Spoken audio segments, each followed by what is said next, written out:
a hablar de las diferentes dimensiones de las obras de misericordia. Quiero que vayamos al texto que está en Éxodo 34, versículo 6. Dices, entonces pasó el Señor delante de él y proclamó, el Señor, Dios compasivo y clemente, lento para la ira y abundante en misericordia y verdad. Entonces, el texto describe, en primer lugar, atributos del ser divino, y uno de esos atributos del ser divino es la misericordia.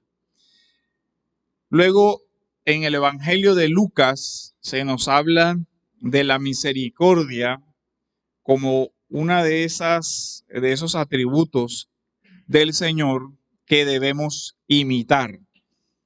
Lucas entonces nos dice, sean ustedes misericordiosos, así como su Padre es misericordioso.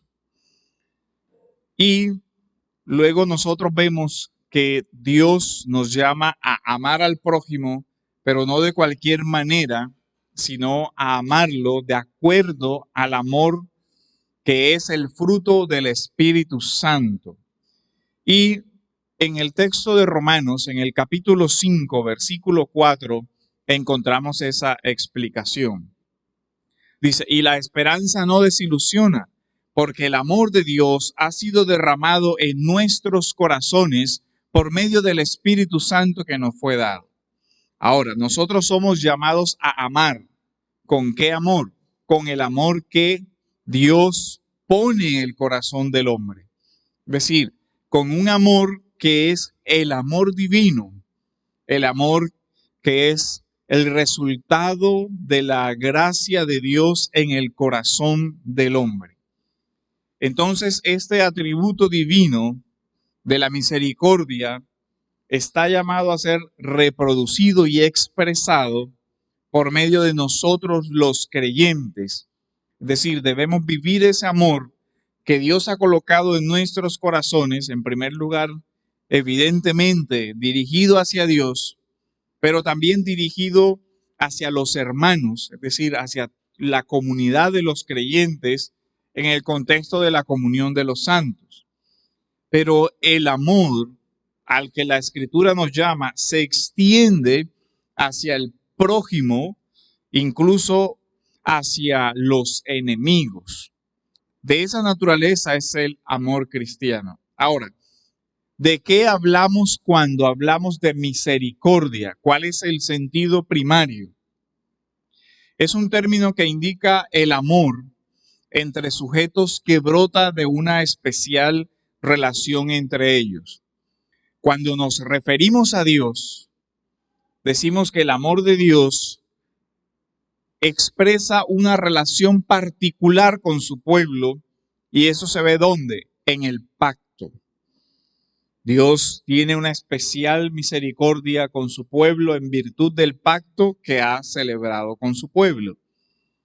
Pero también hay una misericordia que se extiende de parte de Dios hacia toda la creación y hacia todo ser viviente, porque Dios cuida incluso de los animales, pero de forma especial guarda providentemente y provee a su pueblo. Ahora, el amor al que llama la Biblia es un amor sacrificial, un amor que se extiende incluso a aquellos que son enemigos. Romanos, en el capítulo 12, versículos del 19 al 21, nos da esa dirección. Amados, nunca tomen venganza ustedes mismos, sino den lugar a la ira de Dios, porque escrito está, mía es la venganza, yo pagaré, dice el Señor. Pero, ven, hay una diferencia con relación a la justicia. Dios es el juez. Con relación a nosotros no somos los que expresamos la ira, sino que esperamos en la justicia de Dios. Pero si tu enemigo tiene hambre, dale de comer. Si tiene sed, dale de beber, porque haciendo esto, carbones encendidos amontonarás sobre su cabeza. Y dice, no seas vencido por el mal, sino vence el mal con el bien. De tal manera que cuando hablamos aquí de obras de misericordia, incluso estas obras de misericordia se extienden a aquellos que son enemigos. Porque el principio es, no seas vencido por el mal, sino vence el mal con el bien.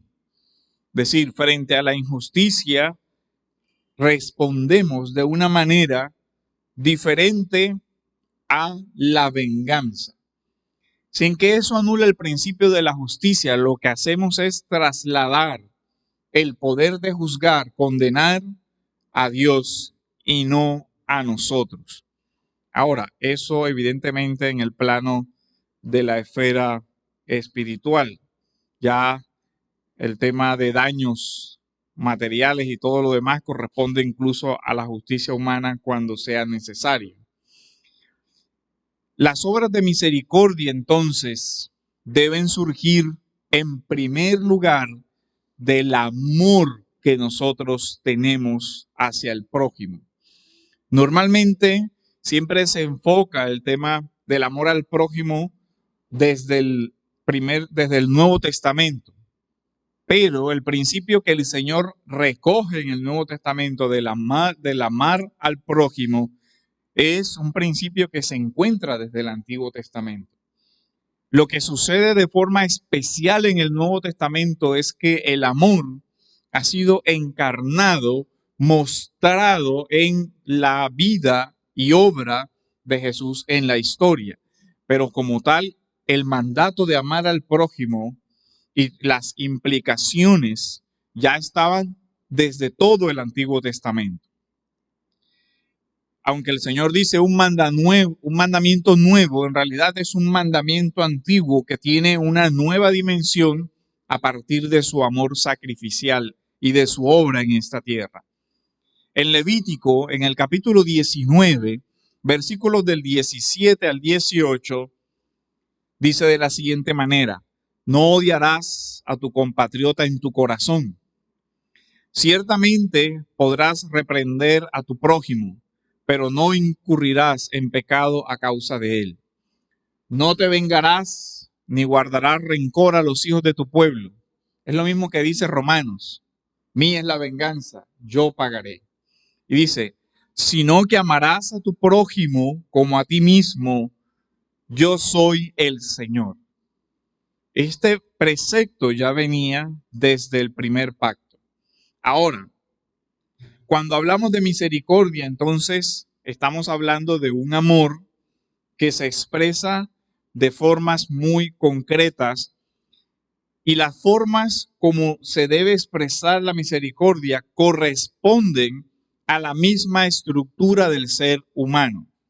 Siendo que nosotros fuimos formados, de acuerdo al Génesis, con una dimensión corporal y con una dimensión espiritual que incluye la mente, las emociones, entonces las obras de misericordia clásicamente se dividen en obras de misericordia corporales y obras de misericordia espirituales. Y con espirituales, entiéndase la integridad también de esa dimensión oculta del corazón del hombre, su mente, sus emociones, su voluntad, todo lo que tiene que ver con la interioridad. De tal manera entonces que las obras de misericordia se siguen de esa base antropológica, de las dimensiones del ser. Como el hombre es un ser corporal, de ahí la necesidad de que las obras de misericordia cuiden el cuerpo. Ahora, estamos hablando de las obras de misericordia que una persona ejecuta a favor de otra. Sabemos que el cuidado del cuerpo en una dimensión tiene que ver con mi mayordomía, pero aquí nos estamos refiriendo a cuando la persona no tiene los elementos necesarios para ejercer ese cuidado del cuerpo, como cuando no tiene los recursos materiales para proveerse de alimento, de vestido o de cualquier otra cosa que necesite.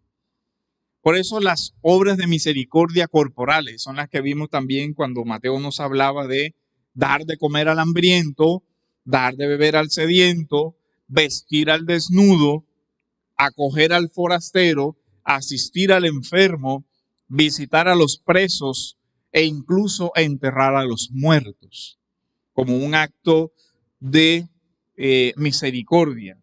Cuando alguien no tiene cómo hacer debidamente las honras fúnebres de un familiar, en virtud a la dignidad que conserva ese cuerpo y a el dolor que representa esa situación para los familiares, pertenece a las obras de misericordia, entonces, ayudar a enterrar a los muertos.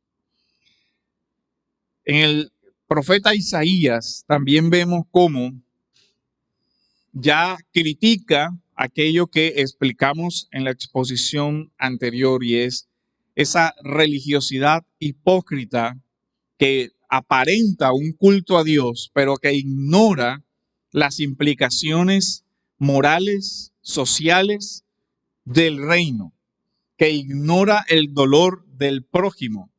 Refiriéndose a la disciplina del ayuno, Isaías dice, ¿no es este el ayuno que yo escogí? Desatar las ligaduras de impiedad, soltar las coyundas del yugo, dejar ir libres a los oprimidos y romper todo yugo.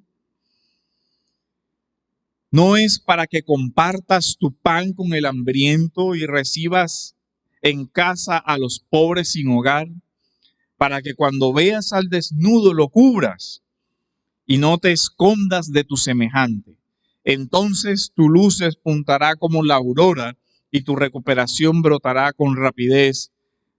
Delante de ti irá tu justicia y la gloria del Señor será tu retaguardia.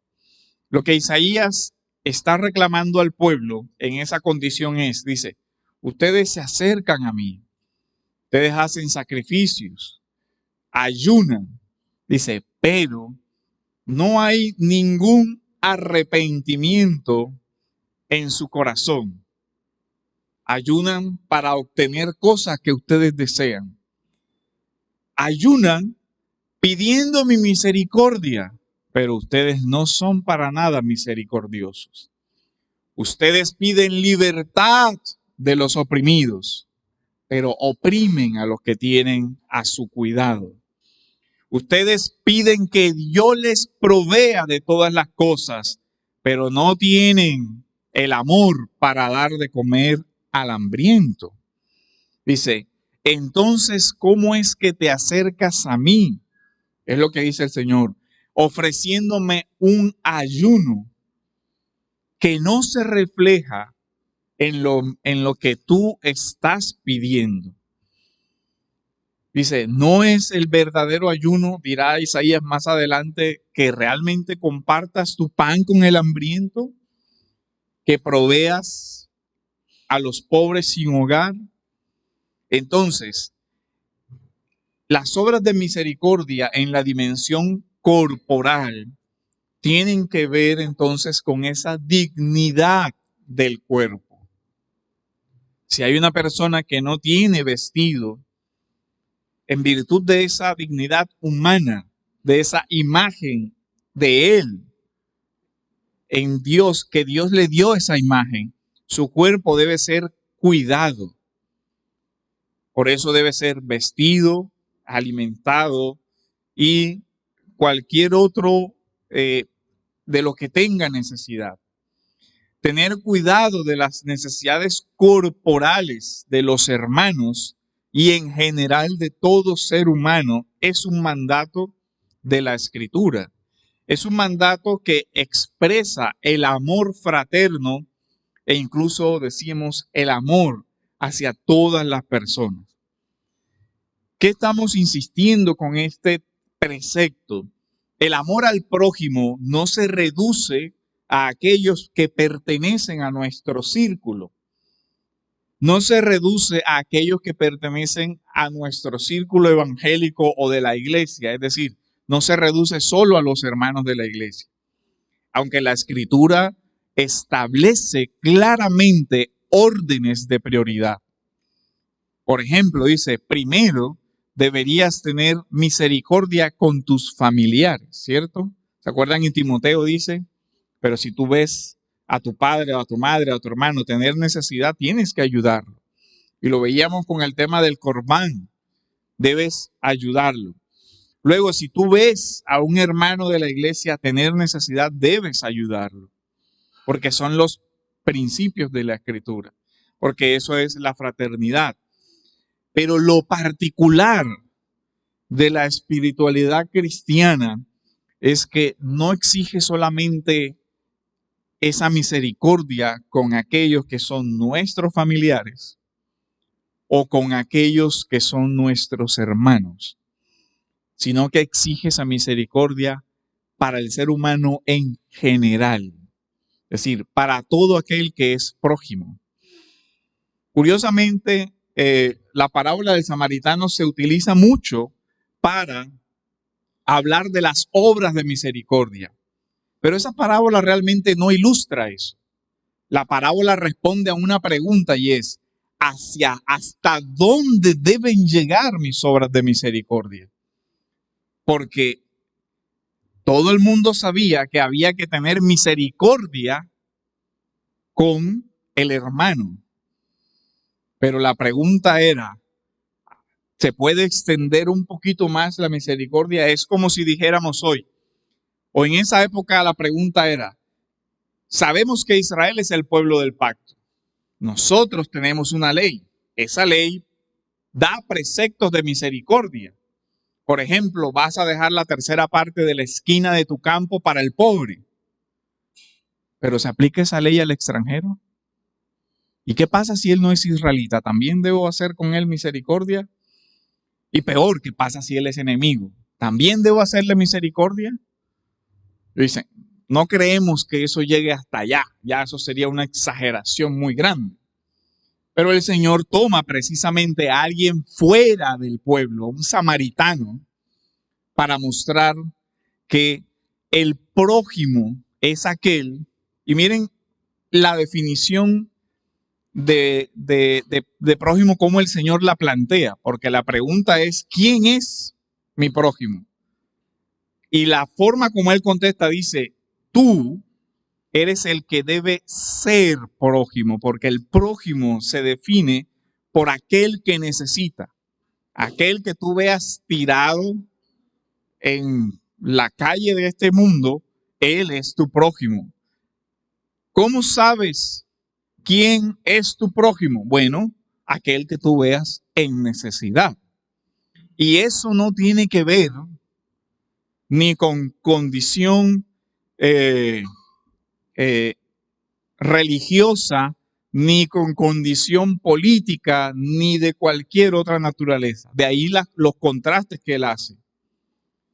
Y el contraste que el Señor hace es realmente muy ofensivo para la época, porque coloca lo más alto del estrato social del momento, los sacerdotes, que se supone son los que representan la santidad de Dios ante el pueblo. Y dice que el sacerdote vio al que estaba necesitado y ¿qué hace? Pasa por el costado y sigue su camino. Lo ve, está desnudo, no tengo cómo reconocer si es judío, si es o no lo es, está inconsciente, tampoco tengo que preguntarle, no tengo el idioma para que me ayude a saber si es de mi pueblo o no, entonces paso por encima de él. Luego pasa el levita, que es, digamos, lo otro que debe representar la santidad y todo lo que es la ley de Dios. Y hace lo mismo, pasa por un costado. Y luego pasa un samaritano. Y recuerden por qué el samaritano. Judíos y samaritanos no se trataban entre sí. ¿Desde cuándo? Desde la división del reino ¿Se acuerdan? Cuando el reino se divide, Jeroboam y todo eso, hace los vales y todo. O sea, era una división que llevaba siglos, un conflicto que tenía implicaciones políticas, religiosas y de lo que usted quiera. Y curiosamente, aquel que el Señor pone como ejemplo es el samaritano. Es decir, el que es pagano, irreligioso, el que supuestamente no tiene ninguna piedad, el que supuestamente es toda la maldad representada. El Señor lo coloca a hacer los actos de misericordia, en este caso corporales. Lo venda, lo cuida, lo lleva y dice, atiéndanlo. Y si algo necesita, dénselo, que yo al regresar cubriré materialmente eso. Cuando el Señor pregunta, entonces, ¿quién es el que hizo misericordia? Ellos no responden el samaritano. ¿Usted se da cuenta de ese detalle? Ellos no dicen, no, fue el samaritano, no. Dicen, el que hizo misericordia, él fue. Él es el que hizo bien. Porque ahí se ve la dificultad de reconocer que las obras de misericordia se extienden más allá de lo que nos es cómodo, que se logran extender incluso a los enemigos. Porque si haces el bien a aquel que te hace el bien, ¿qué haces de diferente en este mundo? El tema es hacer el bien a aquel que te ha hecho mal. Eso es lo diferente. Bendecir a aquel que te maldice, ayudar a aquel que no te ama y que se opone de alguna manera a eso. Ahora, las obras de misericordia también se extienden a lo emocional o a lo espiritual. Sí es cierto que toda persona debe aprender a ejercer una mayordomía sobre sí mismo, el dominio de sus emociones, de sus hábitos mentales y todo lo demás que les permitan vivir una vida equilibrada. Pero también es cierto que Dios nos manda a llorar con el que llora, a reír con el que ríe. Es decir, a ponernos al servicio de aquellos que están pasando dificultades, acompañar a alguien en su duelo, en su luto, aconsejar, acompañar en la soledad y en la enfermedad. Dentro de las obras de misericordia espirituales están, por ejemplo, dar consejo al que lo necesita, enseñar al que no sabe, corregir al que está en un error, consolar al triste, perdonar las ofensas, soportar con paciencia los unos a los otros, orar los unos por los otros, asistir con amor fraterno a aquellas personas que lo necesitan. Sobre todo aquí se necesitan también los dones que Dios da a su pueblo y para el ejercicio de la misericordia de esta naturaleza se requieren ciertas cualidades en la persona que va a ejercerla. Sabiduría, prudencia, buen juicio, conocimiento para poder dar un consejo adecuado. Porque aquí se requiere cierta calidad. Podemos tener muy buenas intenciones y hacer mucho daño al dar un mal consejo. Entonces, no se trata solo de tener la buena disposición, sino que aquí se requiere la madurez para saber hacerlo. Eso es como si yo ahora veo un accidente muy grave y tengo toda la buena intención de ser un buen cirujano y comienzo a hacer cosas para las que yo no tengo competencia. Eso no es ser misericordioso, eso es ser irresponsable, porque yo no sé nada de cirugía como para ponerme a intervenir a alguien a costillas de su propia integridad. Entonces, las obras de misericordia que son espirituales requieren del creyente que un discipulado y una madurez. Y ya hemos hablado de eso muchas veces también. de la imprudencia de estar repartiendo consejos que no se nos han pedido y que terminan haciendo mucho daño. Entonces, las personas deben ser asistidas. Miren, si hay algo que la Escritura nos muestra es precisamente que la iglesia es formadora de esa misericordia en tanto instruye a las personas para que puedan ayudar. En Romanos 12 nos habla de eso, capítulo 12, versículos del 4 al 8. Pues así como en un cuerpo tenemos muchos miembros, pero no todos los miembros tienen la misma función. Así nosotros, que somos muchos, somos un cuerpo en Cristo e individualmente miembros los unos de los otros. Miren las dimensiones aquí. La dimensión personal y la dimensión corporativa. El ser humano guarda una dignidad individual. Cada uno ha sido formado a imagen y semejanza de Dios. Y luego ha sido ingresado en el cuerpo de Cristo, en la iglesia. Pero el que hagamos parte de una comunidad no anula la individualidad.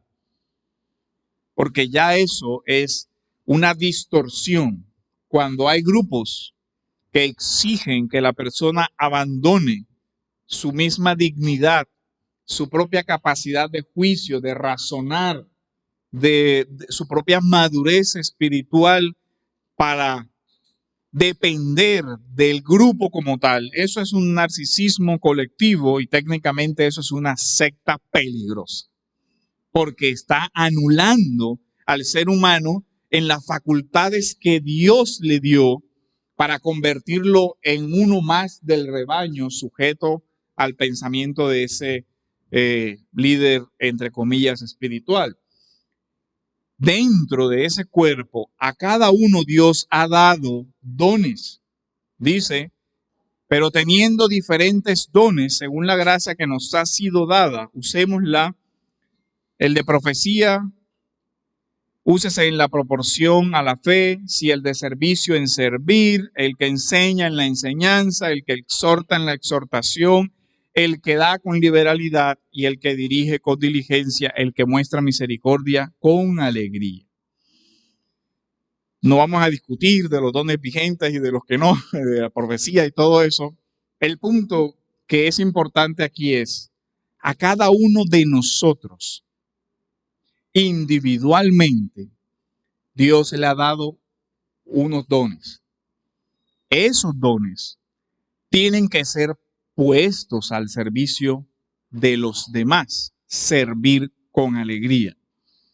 Pero también como pueblo de Dios, corporativamente hablando, también esas personas a nivel individual pueden unirse, hacer corporaciones para ayudar de manera corporativa. Ya podemos hablar, por ejemplo, de la fundación de hospitales, de la fundación de colegios, que evidentemente no necesitan de la actuación de una sola persona, sino de un conjunto de dones mucho mayor y de poder articularlos. Entonces, las obras espirituales tienen que ver ¿con qué? Con la vida interior del ser humano. Ya con esa dimensión interior, con el orden emocional, con la necesidad espiritual de sentido, de compañía, de compañerismo. No es bueno que el hombre esté solo, eso lo declaró el Señor. Una obra de misericordia espiritual es acompañar a aquella persona que está sola en una clínica, que está sola por alguna razón, acompañarlo, ¿cierto? O que ha perdido un ser querido, acompañar ese duelo. Porque el ser humano no necesita solamente las cosas materiales. Y de tal manera que las obras de misericordia, si no van acompañadas del amor, son realmente una cosa terrible para el corazón humano. Porque incluso llegan a olvidar esa dimensión del ser humano. Cuando se usa la misericordia, y más adelante vamos a ver eso, con fines instrumentales, con fines ideológicos, no se está amando al prójimo, se lo está convirtiendo en objeto de algo para mí. Cuando, por ejemplo, se usan las obras de misericordia sin amor para manipular, como lo vemos que se hace para ganar adeptos, ya sea en la iglesia o en la política, yo te ayudo, pero tienes que ir a mi iglesia. Eso no es obra de misericordia, eso se llama chantaje. Eso es una cosa vil, porque yo estoy utilizando su necesidad para hacer un proselitismo para algo. Yo le comparto el evangelio, pero lo ayudo no por el interés que yo tengo en hacer crecer los números de mi iglesia, sino porque de verdad entiendo que es un ser humano digno, porque en él hay la imagen de Dios y no puede andar por ahí desnudo porque sí, teniendo yo con qué vestirlo. Esa persona en algún momento preguntará, ¿y por qué tú te preocupas por mí? Y será el momento de decirle, porque yo entiendo que mi Dios ha sido misericordioso y tengo el deber moral, espiritual, de amarte como mi prójimo y extenderte eso. Es más, no me preocupo solo por tu salud física, sino también por tu salud espiritual, pero como un acto de verdadero amor. No por un interés, porque lo que hace eso es cosificar al otro y convertirlo en un instrumento para un plan mío. Eso no es eso. Satisfacer las necesidades terrenales no es suficiente. No es suficiente ¿en qué sentido? En que el hombre necesita verdaderamente el dinamismo del amor. Y la sed que tiene el hombre es de un amor que no pertenece al sentimentalismo humano, sino el recibir el amor de Dios. Y recibe ese amor de Dios por medio de su prójimo, por medio de nosotros. Dios ama a esa persona. Pero cuando se reducen las obras de misericordia a esa concepción materialista, está en perjuicio del propio hombre al que se quiere ayudar, por un principio sencillo del evangelio. No solo de pan vive el hombre. Ese ser humano que tiene necesidad de pan, que tiene necesidad de vestido, que tiene necesidades materiales, no solamente tiene esas necesidades. Sí, esas necesidades son esenciales, pero también necesita afecto, también necesita amor, también necesita cuidado. Muchas veces no solamente necesita el pan, necesita un abrazo, necesita ser escuchado. Esa también es una obra de misericordia, escuchar a alguien que sufre. Y a veces es lo único que podemos hacer. Y a veces creemos que no es nada. Pero para alguna persona el ser escuchado en su dolor puede representar parte de ese inicio de su proceso de restauración. De tal manera que, ¿cuántas personas han sido salvadas del suicidio por alguien que se detuvo a escuchar? En cualquier situación. Vea, pastor, yo venía, allá dejé, en mi casa, dejé la pistola ya armada. Porque si yo no encontraba ninguna esperanza aquí, eso era lo que iba a hacer. Gracias a Dios que usted me escuchó. Así de trascendente puede ser el acto de misericordia de dar tiempo a alguien para que hable y escuchar con verdadero amor. El amor siempre será necesario. Miren los fenómenos que pasan en los países desarrollados. Curiosamente, los índices de suicidio en países ricos son más altos que incluso en otros países. Porque el hambre no es solamente hambre de pan. Personas que viven vidas sin sentido, sin propósito y que tienen todas las comodidades materiales, pero que se suicidan porque no tienen afecto, porque no tienen nadie que les escuche, porque no tienen nadie que les abrace, porque no tienen ni siquiera con quién hablar, porque no ven un sentido a su vida. Tengo todo y ahora qué. Y pasa mucho. Luego, no solo de pan vive el hombre. No importan las condiciones, digamos, materiales en las que una persona pueda llegar a estar. Siempre será necesario el amor. No podemos desentendernos de eso. Una persona necesita ayuda en medio del sufrimiento, pero cuando se brinda esa ayuda de manera indiferente, la misma persona lo sabe y lo siente. Yo estoy aquí porque me están pagando porque esté aquí. ¿Cómo se sentiría usted con eso? Te estoy escuchando porque esa es mi obligación, ese es mi trabajo. No creas que tú me caes bien ni que eres nada de eso. Yo simplemente aquí se trata de dinero. Cuéntame que me pagaste 30 minutos, habla. ¿Cómo le quedaría eso? ¿Hablaría de algo significativo de su vida con esa persona? ¿Por qué? ¿Por qué voy a hablarle de mi existencia a alguien que no le importa ni 5 y que yo sé que él simplemente está aquí porque le toca estar aquí? Porque le pagaron para que estuviera aquí. Por eso él está aquí. No por ningún interés, no por ningún amor, no por ninguna fraternidad, no por ninguna solidaridad, sino porque ahí está. El ser humano necesita mucho más que simplemente cosas materiales para sus necesidades. Obviamente, parte de las necesidades materiales son importantes, pero si no mostramos amor al prójimo, nada es. La misericordia es un testimonio de la iglesia al mundo. En esto conocerán que son mis discípulos, si se tienen amor los unos a los otros. ¿Sabe algo? Esto es muy significativo. Si el mundo ve un pueblo que se aman entre ellos, que hay misericordia, que hay fraternidad, ellos dirán, aquí hay algo que no experimentamos acá afuera. Si el mundo ve el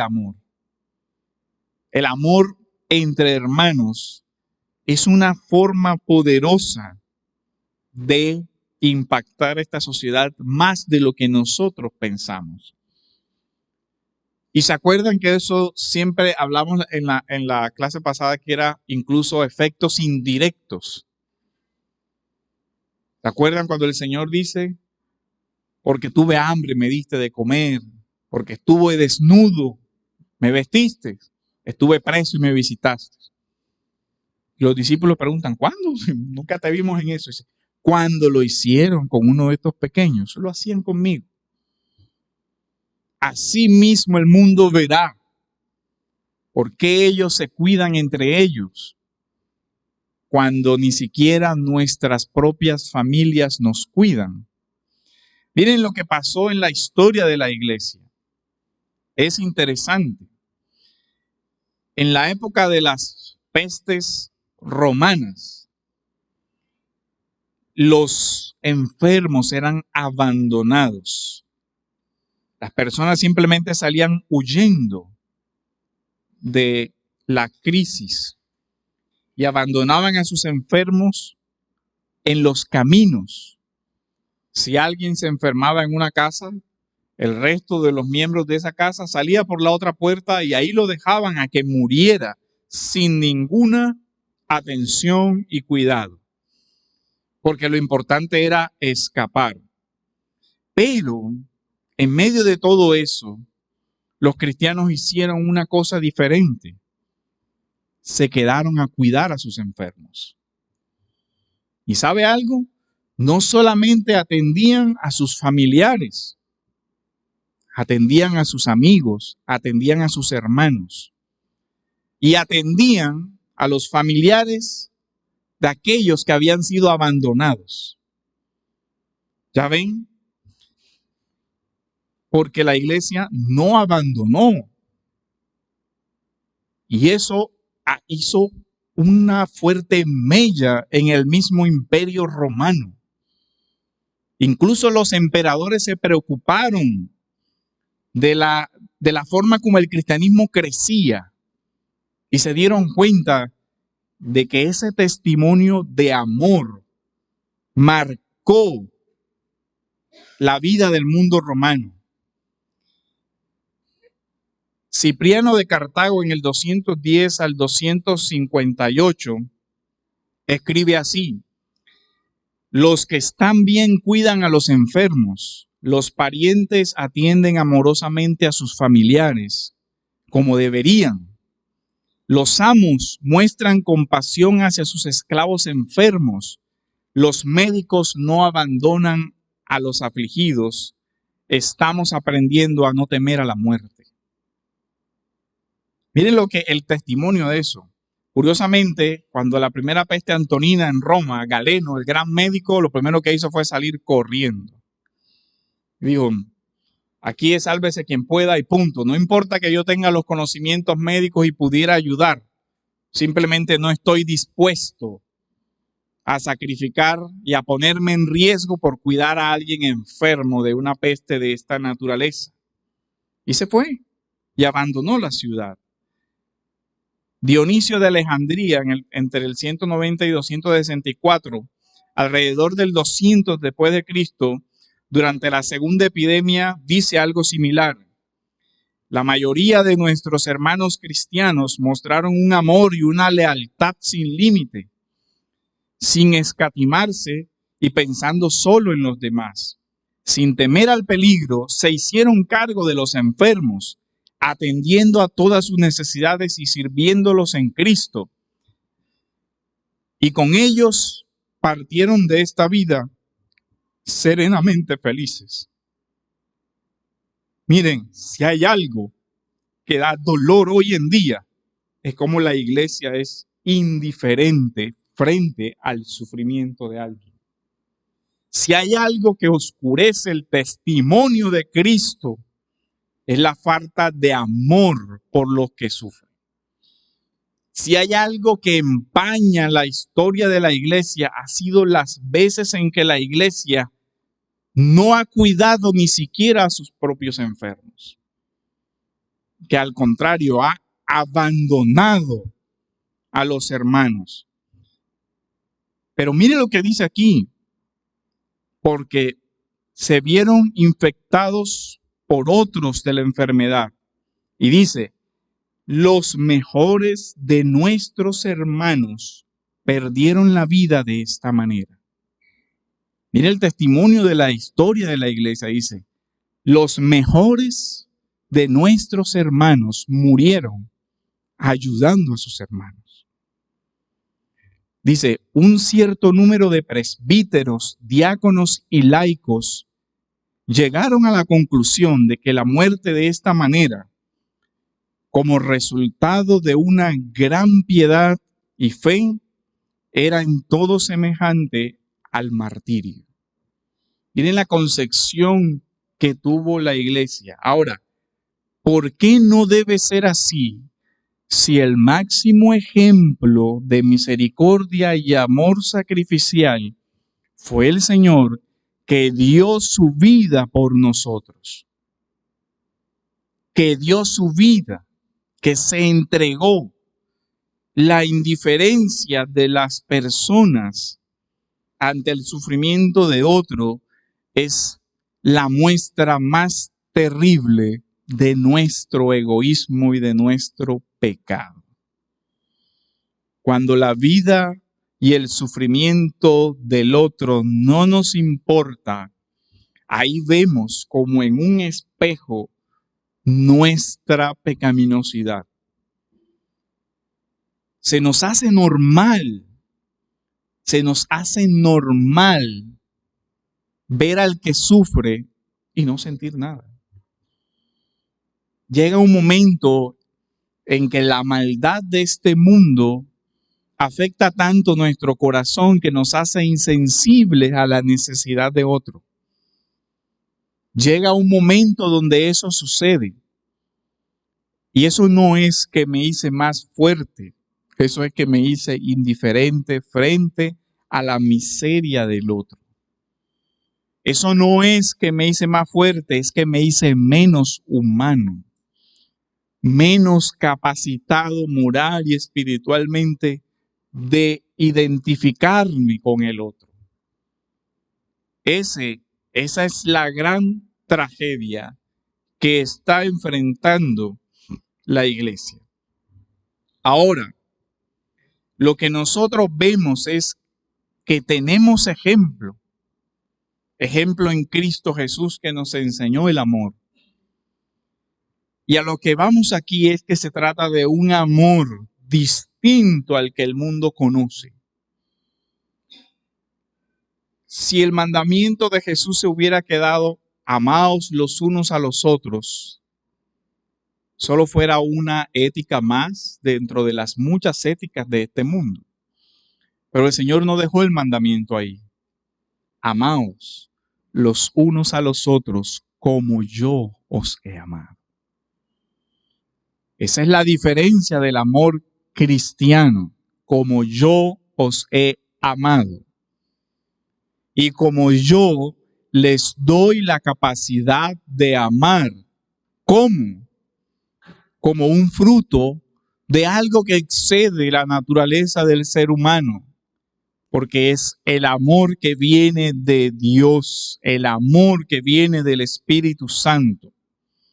Si hay algo triste, es que la misma iglesia muchas veces ha instrumentalizado las obras de misericordia para obtener sus propios fines. ¿Sabe que es algo extremadamente lamentable cuando alguien dice, yo voy a donar a la iglesia para los pobres, para que después me descuenten impuestos? Y uno dice, realmente, ahora no confundan, no estoy diciendo que no pueda de pronto tener el beneficio, pero cuando la motivación es, voy a dar 10 para ganarme 10 porque me van a descontar si ayudo, digo, ya eso no es misericordia, eso no es amor. Eso es otra expresión de egoísmo. Quiero conservar la mayor parte de lo mío que pueda y uso la necesidad de alguien para obtener mayor ganancia para mí. Que eso lo haga el mundo, uno dice vaya y venga, ¿cierto? No tienen la conciencia de lo que están haciendo, no tienen el amor. Pero cuando un creyente hace eso, uno dice, ahí pasa algo raro. Ahora, no estoy diciendo que eso que hace parte de derechos civiles no nos beneficie. No estoy diciendo eso. A lo que llevo es a examinar por qué di. Si yo di realmente por amor al prójimo, bueno, está bien, está sirviendo al prójimo. Corintios nos da este ejemplo. Si yo hablase lenguas humanas y angélicas, pero no tengo amor, he llegado a ser como metal que resuena o címbalo que retiñe. Esta analogía es muy interesante porque digamos que el contraste es la verdadera música y el ruido. Algo que nuestra sociedad no distingue con el tema del reggaetón y toda esa cosa, pero ese es otro tema. Pero el ruido, dice Pablo, no hay armonía aquí, hay escándalo. Si yo tuviera, nótese que es un hipotético, si yo tuviera el don de profecía y entendiera todos los misterios y todo el conocimiento, y si tuviera toda la fe como para trasladar montañas, pero no tengo amor, nada soy. Y miren los ejemplos que él coloca. Y si diera todos mis bienes para dar de comer a los pobres, y si entregara mi cuerpo para ser quemado, pero no tengo amor, de nada me aprovecha. Miren que los ejemplos que se colocan son extremos. Me despojé de todos mis bienes para ayudar al prójimo, dice. Pero si no lo hiciste por amor, estás haciendo escándalo en el mundo, pero nada bueno, ni para ti ni para nadie. Puede que posiblemente la persona que reciba el bien material, algún beneficio material ha de recibir, pero no va más allá de eso. Incluso dice, puedes dar tu vida para ser quemada, pero si no es por amor, de nada te sirve. La actividad de la iglesia, las obras de misericordia son un deber personal, pero también son un deber corporativo.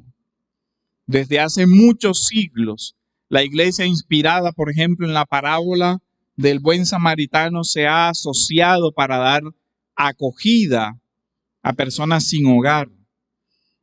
Ha fundado orfanatos, hospitales, colegios, comedores infantiles y toda clase de acciones de misericordia, tanto corporales como espirituales. El final de todo esto es el llamado a hacernos un autoexamen, a evaluarnos a nivel personal. ¿Qué puedo hacer yo por mi prójimo necesitado? ¿Qué dones tengo yo con lo que pudiera servir a las personas vulnerables? ¿Qué puedo hacer desde mi profesión? ¿Qué puedo hacer con mi tiempo? Y preguntarme sinceramente, por ejemplo, ¿puedo vincularme de alguna manera yo a estas asociaciones de beneficencia o actividades para ayudar a los más vulnerables? ¿Alguna vez me he preguntado eso por lo menos? ¿Qué hago? Y por último viene la reflexión eclesial. ¿Cómo? ¿De qué manera nosotros, desde esta iglesia local que adoramos al Señor, podemos hacer algo por los hermanos necesitados, primero de acá de nuestra comunidad, y cómo podemos incluso extender esa ayuda a las personas que nos rodean en nuestros barrios, en nuestras ciudades, y que ese círculo se vaya ensanchando? Y la pregunta se traduce en, sí, tenemos pocos recursos, pero ¿qué podemos hacer con esos pocos recursos que tenemos? Porque no hacer nada no es una opción cristiana. La indiferencia y ser inmisericordes no es una opción de la fe cristiana. Eso no sería fe, según la definición de Santiago. Si ves a alguien padecer necesidad, no le puedes decir, hermano, vete en paz que yo oraré por ti, teniendo cómo ayudarlo. Y ese es el examen que nosotros debemos hacer. ¿Qué puedo hacer yo? ¿Qué podemos hacer como iglesia? Y que el Señor nos ayude a que si hemos pecado por indiferencia o por negligencia, nos conceda arrepentirnos y las manos para actuar a favor del hermano que lo necesite